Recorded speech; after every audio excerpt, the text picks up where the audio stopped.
So this guy, Matt Walsh from the Daily Wire, he came out the other day. He saw a tweet that showed this beautiful airport in Singapore. I mean, it looked like something futuristic. It was clearly very expensive airport, very beautiful airport. There were like trees and foliage inside and a beautiful shuttle and a glass ceiling. And so he looks at that and he goes, in order to have stuff like this, we need to start executing and torturing people. Just total, like, bro, you want to talk about, like, fascist instincts. Those things are totally unrelated. What an amazing non sequitur. No, you know how you get nice airports? You fund nice airports. You put a lot of money towards infrastructure and you clean it all up, right? Like, that's how you do it. He's like, bro, we should start caning people, like torturing them and stuff, and we should also execute drug dealers. What does drug dealers have to do with any of this, right? So he does that. Everybody and their mother's dunking on him. They're like, this is the dumbest thing I've ever heard anybody say. You are just an authoritarian. Which, of course, is hilarious because these guys like to masquerade like, we support freedom and liberty, bro. That's what we love. So he comes out, this is a day later, and he says the following. People are scandalized that I advocated harsh punishments for criminals like in Singapore. My critics are right. Much better to be tolerant of drugs and crime so that every American city looks like a post-apocalyptic wasteland. This is working out great. And then he's got a video here of an area with a lot of homeless people and a lot of littering and a lot of trouble. And, he's trying to say, see what happens when we're permissive, bro? And he goes on to say, we wouldn't want to execute the people who've turned our cities into a zombie film. That's what that's supposed to say. That would be mean. Let's keep them alive so that our communities can be unlivable, disgusting hellscapes. Great plan, guys. So his solution is, he says it, look, this is not a straw man by any stretch of the imagination. He's saying it right here.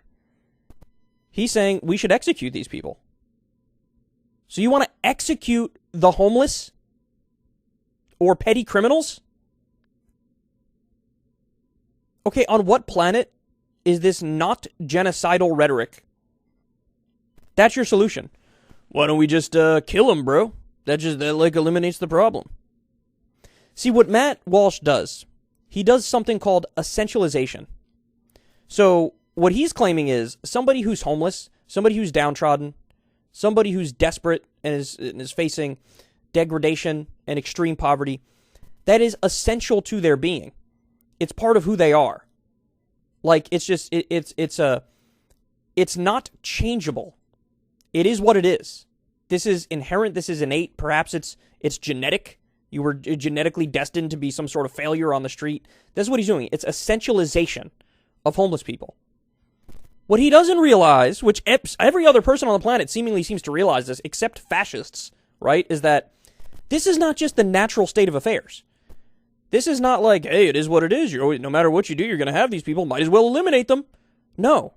Turns out the overwhelming majority of homeless people, you know what they're lacking? Money. They're lacking money. If you give them more money, they get off the street because they can afford a place to live.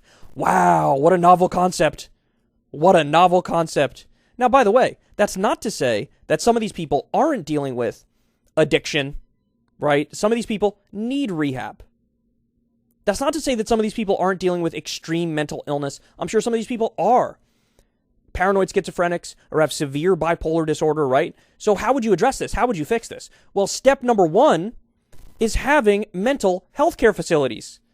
Step number one is taking care of people, having a rehab that is universal and accessible and paid for by the taxpayer, free at the point of service, like a developed nation would do, right? A lot of these problems began when Reagan shut down these mental hospitals and just let everybody out on the street.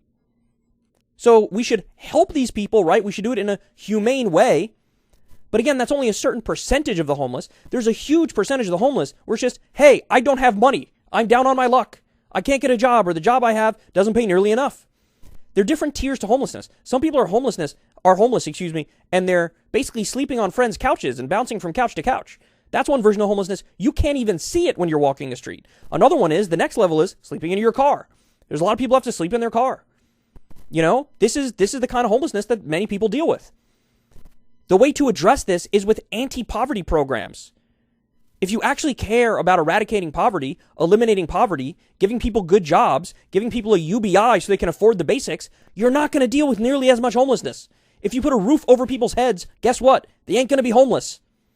Now, maybe even with the perfect system that you craft immaculately, you may still have some tiny, tiny, tiny number of people that are homeless. That's possible. But then we deal with that, again, in a humane way, in a reasonable way. The idea that homeless people are just bad people and they're essentially homeless, it's lazy thinking. It's stupid thinking and it's fascist thinking. Because in his mind, these are vermin and we need to eradicate them. They're not people. He doesn't view them as people. And he's flat out saying, we live in a zombie film, we should execute these people who've turned our cities into a zombie film. Well, if you want to execute the people who are responsible for this, I got to introduce you to a lot of corporations and a lot of billionaires and the entire donor class who rigged the system in their favor and against working people. Remember that, guys. Rand study came out a few years back. The top 1% has effectively stolen $50 trillion from the bottom 90% of the country. So that means if you just kept the wealth disparity the same as it was in 1974, every single man, woman, and child in America will get an extra check of $1,144 a month every month for their entire life. Now, you know what would happen if all these people had an extra $1,144 a month? They wouldn't be on the street. Now, would they, Matt? So this guy is incredibly loathsome. I mean, this is really something. So, I'm very hesitant to use that F word, right? Fascist. But he ain't even really hiding it at this point.